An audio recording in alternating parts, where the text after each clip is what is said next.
Really popular practice right now, increasingly popular, is a high dose of psilocybin once a year, and then microdosing just before you go to sleep. Or a medium dose, like the museum dose. Museum dose. I like it. You guys are you're such a fucker mushroom head that you have like museum doses. This is a movie dose. This is a concert dose. This is a date night dose. Graham Hancock and I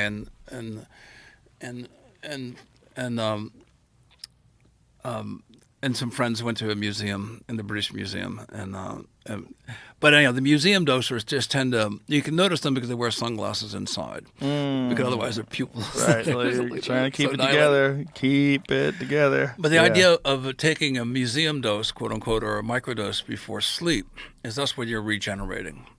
That's when your body and your brain is regenerating. So that is really, really interesting, is taking those. Well, that makes sense, especially from like an anti-aging protocol for the mind.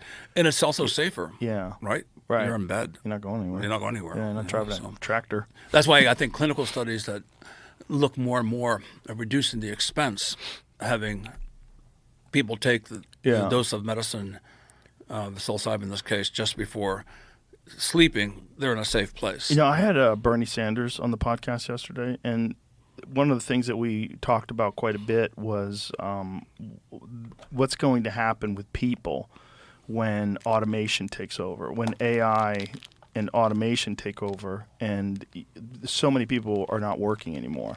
And we both kind of agree that universal basic income is really the only way to mitigate the disastrous effects of people losing their income, losing their jobs. And I think it's a good thing. But the problem with universal basic income is that just giving people a check, they don't have meaning anymore. They don't feel like they have a purpose. They don't feel like they have an identity. If your whole life you've been, X, whatever the job is that gets taken away, and you recognize you're being really good at your job, and you take pride in that, and you're known by your coworkers as like, hey, go to Paul, he's the best. He'll take care of it. He knows what he's doing. Then all of a sudden, that job disappears.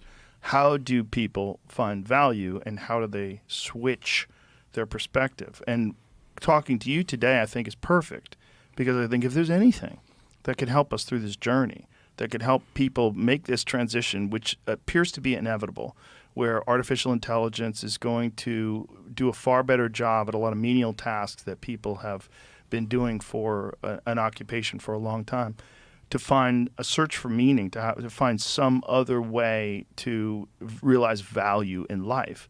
And not just to be a cog in the wheel of this capitalist society, but instead maybe psilocybin would allow people to completely change their perspective of how they exist in this world. And that you've been kind of trapped in this society where it values numbers. It values a constant growth for the shareholders, and it values what you can see in your bank account that's like not even real. It's all this digital money that's somewhere. Maybe psilocybin would be the best answer for how do people make this transition and reacquire a sense of meaning. Right. I mean, do you want to spend your whole life on an assembly line? Right. Or do you want to be out more in nature with your children? Right. That's why I think nature relatedness, is a mental health advantage. The more that we can relate to nature, yes, and literally kind of go back to our roots, re-engaging nature, I think this is, and that would give you a sense of purpose instead of the job, and also protection, right, of the mothership. But we've gotten so accustomed to this idea that your purpose is to make money, your purpose is to make a living, and we've accepted that, even though it's a fairly new concept in terms of the age of the Earth. This is a human-created concept, but it overwhelms our day-to-day existence. It doesn't have to, though. But we, in this structure, the way we find ourselves now, you take away meaning, you take away a purpose in life, and you just give people a government check every month that covers everything. Covers your food, covers your rent, you don't need to make money anymore because everything is automated, everything is cheap, AI controls it all. So what was Bernie's answer to that? He didn't have one. Yeah, he didn't know. But I don't know if Bernie's had any experiences in that regard. and he didn't have that perspective. But talking to you right afterwards might be the answer, because this is an inevitable journey that we're on of a revolutionary change in how society is structured, but it doesn't have to be negative. The problem is the people that are in control of AI and these systems, the people that will benefit from them incredibly in a financial sense, those people are not having these experiences. And if they were having these experiences, they could be the only ones. If you have a benevolent person in an extreme position of power, they're probably the only people that can really do something about that. Mm-hmm. And I think it's really important that they hear this, that you realize, like, you're wasting this valuable moment in life trying to acquire money when we have this very unique opportunity to connect together in a way that people probably used to do on a regular basis in the past, but was always suppressed by the powers that be because of its revolutionary powers. If psilocybin increases creativity, and creativity increases happiness, and happiness upregulates the immunity of the community. Yeah, it's hard to be a dictator. Yeah, yeah. You gotta. The dictators want people in constant conflict, fighting against each other, and and they take advantage of that. In a sense, that analogy that the patients had about being in a rut. Mm-hmm. Maybe we're in a societal rut. Maybe we certainly are. This is the opportunity to be able to groom the landscape and to find new ways of living and behaving. It might be the only way. It might be the only way we can get through this. Because if you think about what this problem is, the problem is the way we interface with reality. That's really what it is. If we have been interfacing with reality a very particular way, showing up at work every day, doing our job, getting a paycheck, employee of the month, yay, that's how you interface with reality most of your life.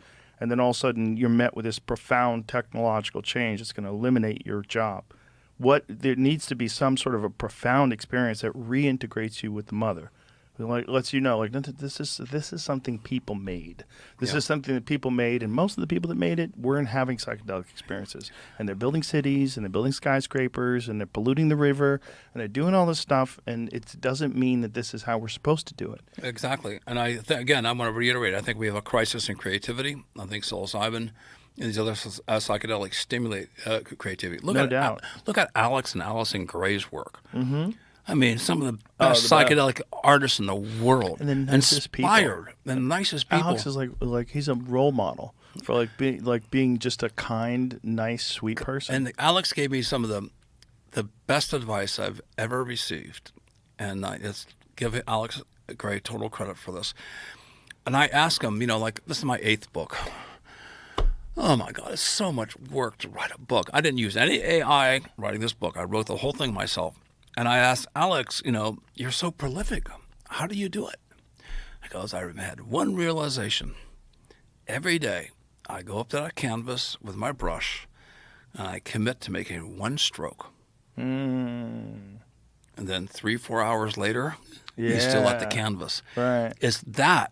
Yes. Which is just that tipping point, right? Yeah, calling the muse. Yeah, just doing it. And Pressfield talked about that in The War of Art. Have you read that book? No. I've got copies of it. He sent me a whole box because back in Los Angeles, I used to keep a stack of them on the table and hand them out to people. And it's all about creating things and resistance and this thing that we all have where we're reluctant to sit down and actually do the work. But if you could just commit, and he calls it the muse. He, and many creative people over time have called upon the muse and this concept. And it sounds like airy-fairy to a lot of people. But if you believe in it, and if you actually do that thing where you call upon the muse, it actually works. So whether or not it's real is irrelevant. Well, I have a muse, and my partner asked me, a few months ago, how many more hours do you have to work on this book? She saw me work on the book for 2.5 years. And I said, more than 500 hours. She goes, 500 hours? It's just so much discipline. And if you any writers of books, any people who've built a house, if you comprehended the enormity of the project, you probably wouldn't even start, right? Yeah, I can't think like that. So, you just got to think about the process. But the process. And so I had this little voice in my head that I would wake up, and I didn't want to feel guilty about it, but I had this little voice saying, work on the book, Paul. Work on the book, work on the book, work on the book, work on the book, work on the book, Yeah. work on the book. I could say it, work on the book so fast because I've reiterated it in my head hundreds of times that it became sort of my muse. It became sort of a fun muse. Yeah. I think we all have these little voices that kind of, says, get it right, Stamets, Yeah, wake up. I think so too. And I think that's good. I don't think that's, psychosis. I think that's something that we all have, these little voices that are trying to help us to be better. And Yeah, whether it's internal or external, whatever it is, you can have a voice. it's like working out. It's the discipline of being able to make sure that you're the best that you can be. So it's a very exciting time that we live in. There's a mushroom revolution happening all over the planet. I think there's a psychedelic revolution that's happening over the planet. I think it's happened over the last 20 years, and I think it's happened because of the internet. I think that's a big factor because what they did in the 1970s by, what the Nixon administration did, which is essentially to squash the civil rights movement and the anti-war movement, what they did really fucked up society for a long time. And it put in people's heads that this is how we're supposed to be, that these laws that are in place make sense, and that they're there in order for society to function at its optimal levels. And it's just not true. And unfortunately, like a lot of things that propaganda gets pushed and people start accepting that propaganda as fact, it takes a long time, relatively, in our lifetimes, to sort of recognize that this is not right. And this is not how we should have been living the entire time. It's just as we were trapped. We were trapped in the system. And because of the internet and because of conversations and because of people like you that talk about this openly and many, many others as well, we're all contributing to this base of knowledge where people are in their car right now sort of reconsidering their perspective. They're at the gym right now on the treadmill thinking about this, going, yeah, why do we allow these human beings that have never had these experiences to tell us that these experiences are not just not allowed, but if you get caught with these things, you'll be put in a cage. Yeah. Well, because we are those of us from the psychedelic community who advocate for the freedom of consciousness as a basic civil right. We are by definition disruptors to authoritarianism. Yeah. So this is why I think, unfortunately, in many cultures, it became restricted to just a small group of priests, the cognoscenti. They wanted to control and have gates to heaven, or to control consciousness. And so I think that it's so exciting about psilocybin and psilocybin mushrooms as a practice and hunting mushrooms in general. It just gives you a quality of life that's just a game changer. Yeah. Now with iNaturalist and everything that you can do, it's just getting people out in nature with their children. Children are closer to the ground, so they find more mushrooms. Yeah. They're away from the business and their parents and the phones. Some phones, but you get them involved and interacting with nature. It's just really, it's like the telescope and seeing all the galaxies. And I think interacting with nature is a vitamin. yeah. I think it's like, how we get vitamin D from the sun. I think we get something that hasn't been measured yet from interacting with nature. We know that there's an you can actually study an alleviation of stress levels from people that go out into nature, and this thing that we're experiencing, we just don't know how to measure it. Yeah. And I think it's a real thing. One of the things that makes me very happy and hopeful now is that you're seeing this this openness to psychedelics that's coming from more right-wing people. And it was always a thing of the left. It was always a thing of hippies, and it was dismissed by people on the right as people that were trying to avoid reality. They were trying to, escape reality. They couldn't handle reality. They weren't disciplined. They weren't, if they were hardworking people, they wouldn't be wasting their time getting high on drugs. There's that thought. I think one of the bridges to that is the benefit that it's had for soldiers and for people that are first responders, people that suffer from PTSD, and that has trickled down into the general population of the people on the right, which is how you get a guy like Rick Perry that is all of a sudden becoming this very strong advocate for Ibogaine and having it passed in Texas. So the initiative passed, which is huge. It's huge. It's a promising step in the direction of understanding that a lot of the division that we have in this country is artificial. It's manufactured. It is. Out of the blue, a country music singer, which I had no idea who she was, Casey Musgraves. She's a superstar in country music. I'm out of the loop. She reached out to me, and she had a psilocybin experience that inspired her.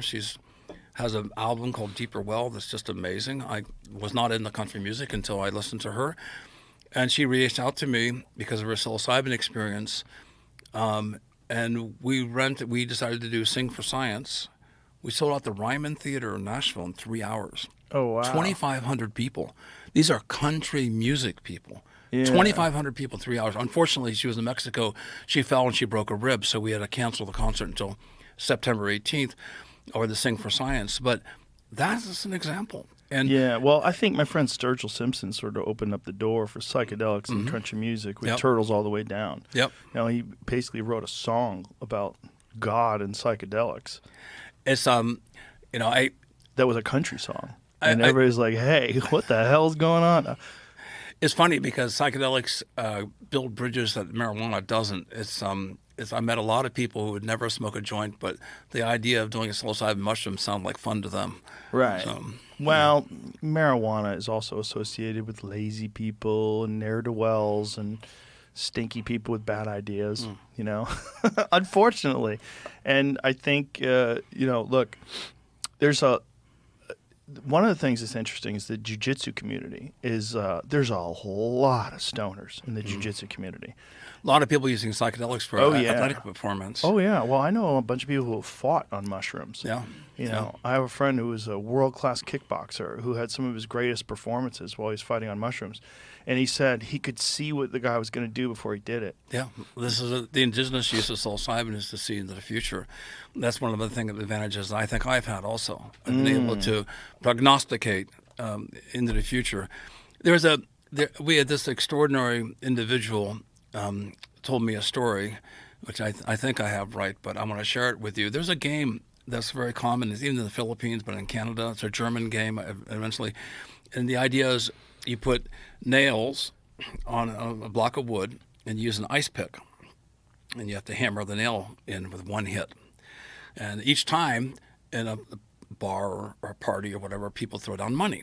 $5, $20, etc. A nail on an ice pick. So you have the point of the ice pick. You got to hit that nail at the very point. Sink it all the way into the wood. Sure. So of course you go around, people are drinking, etc. So the story, as I remember him telling me, is that he went to the bathroom. He's not a toker. He doesn't smoke pot. But someone said, "Hey, you want some mushrooms?" And they were playing this game. And there was a bunch of his friends were gathered, and he goes, "Oh, sure, I'll try some mushrooms." So he ate some mushrooms, and he came back.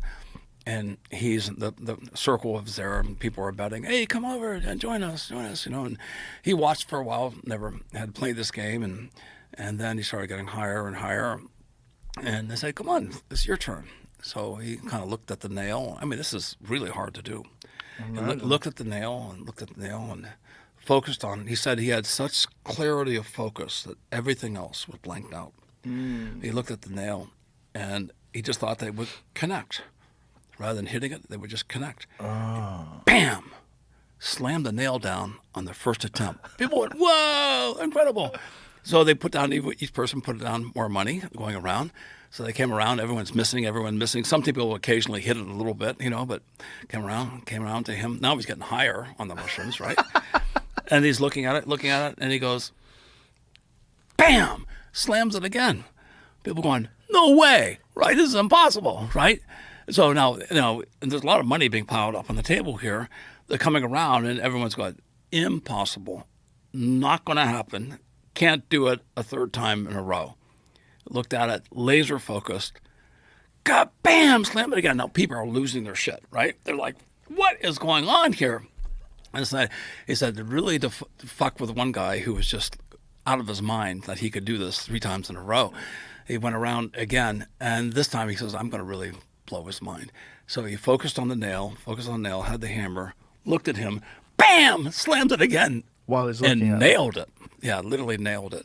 So these examples of Well, that brings you to the Stone Ape theory, well, right? it's This the is idea part that, of the concept. Well, is kind of the that- concept is you know with an intense focus, Right. you know, and many years I have 2 black belts. I had schools for 30 years, black belt in Taekwondo and in Hwarangdo. I was in Shotokan Shido-ryu, Goju-ryu, and then Taekwondo and then Hwarangdo, which is like Hapkido. But that idea of having a 3-dimensional perspective, one of my fun experiences, I was in the dojo, but just Japanese Korean, dojang yeah. is Korean, and I had my first black belt, and my head instructor was over there talking at someone, and then he had a baseball. And I heard later what he said. He goes, I told my friend, watch this. And he threw a baseball at me. My peripheral vision, boom. I just caught the baseball, and just before it hit my head. But that idea of having that consciousness surrounding, that's why athleticism with medium doses, minor doses of psilocybin, I think you can train your neurons to be able to have this peripheral awareness. That's extremely important. It also alleviates the anxiety that comes before performance. There's a lot of people like to use it before sparring because sparring is kind of scary for some people. Yeah, but let's be clear. This is like the 80-20 principle, maybe the 90-10 principle. It's not going to work for the majority of people. There are exceptional individuals who can actually benefit from this. So we're not disclaimer. Yeah, no disclaimer there. I don't want to make.